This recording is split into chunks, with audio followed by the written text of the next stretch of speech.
All right, so have you guys seen this whole thing online? This whole, like, gym brawl? It's crazy, right? Yeah, talk about a workout gone wrong, huh? Seriously.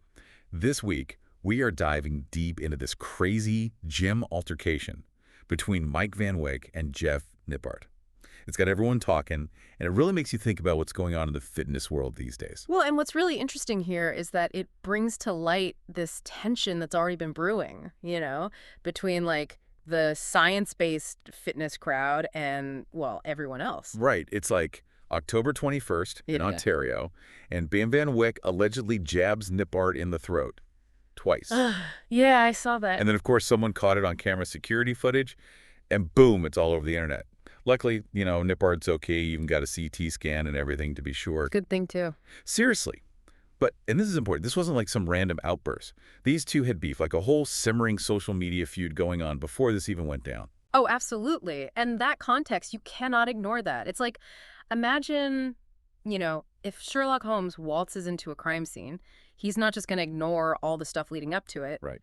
Van Wyck, he had been pretty vocal online, questioning how effective those science-based fitness guys like Nippard really are. Like, Yeah. he seemed to think that real-world results, that's what matters, not just book smarts. Okay, so hold on, let's break this down for a sec. What are we talking about when we say science-based fitness anyway? Yeah, no, it's a good question. It's become a bit of a buzzword, gotta admit. I mean, basically, it's all about using actual scientific research, applying it to like your workout routines and what you eat. It's not just like bro science from the gym bros, Right. It's supposed to be about like proven methods, but, and this is a big but, some people argue that it's way too rigid because like we're not all built the same, right? Yeah. Your genes, how you live your life, what you're trying to achieve, it's all different. Yeah. So trying to use a one-size-fits-all approach, that doesn't always work. Which leads us right back to that confrontation in the gym, right?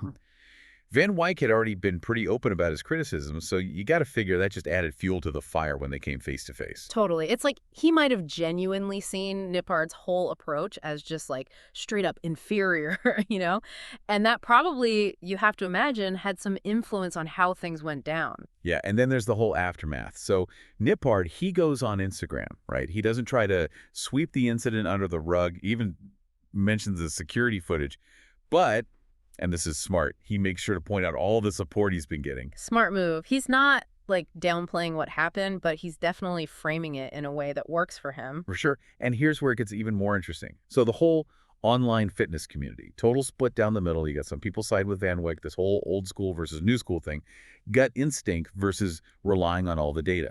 Totally. It's like, think of any field, right? Think about how different medicine was like 100 years ago.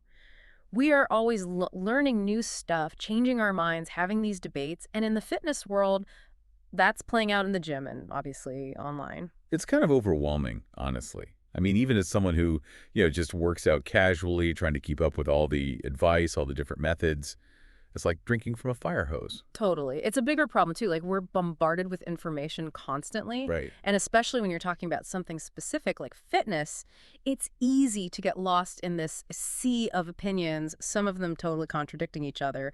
It's like you need some way to cut through all the noise. Speaking of cutting through the noise, you know what I've been using. This is going to blow your mind. So there's this tool, right? It's called podcastworld.io. Okay. And get this, it's an AI-powered search engine, but just for podcasts. Wait. Yeah. So imagine you have a question about fitness. Right. You type it in, and boom, it finds the exact podcast episodes where that question is discussed. No more wasting time wading through hours of irrelevant stuff. That's incredible. I can't tell you how many times I wished I could just pick the brains of people who are experts on a topic, because reading an article is one thing, but hearing people actually discuss it back and forth, you pick up so much more nuance. 100%. And that's what podcastworld.io does. They've scanned like millions of these conversations, and you can jump right to the good stuff. Yeah. Oh, and get this, you can chat with like AI bots of specific podcasts or like your favorite podcast hosts. Seriously, that's next level. It's like having a research assistant with you at all times. Like, imagine you're trying to figure out this whole science-based fitness debate. You could literally ask a question and instantly hear answers from trusted sources. Right. It's like a cheat code for knowledge. I love it. It makes you realize how powerful audio can be. Like reading a research study about, I don't know, muscle growth or whatever, that's one thing. But then hearing the researchers debate its implications, whether they agree with it, that's when things get really interesting. Absolutely. So circling back to Van Wyck and Nippard, what's crazy is this wasn't just about them, right? This whole thing reflects this much bigger argument that's going on in the fitness Oh, world. sure. It makes you stop and think, okay, we've got all these influencers, these gurus, and let's face it, sometimes just straight up BS. So how are we supposed to figure out what's legit, what actually works? 100%. That's the million-dollar question, right? So everybody listening, next time you're on your fitness journey and you're not sure who to listen to, remember there's no magic answer. Keep asking those questions, be curious, and hey, maybe give this podcastworld.io thing a shot. You might just discover something awesome.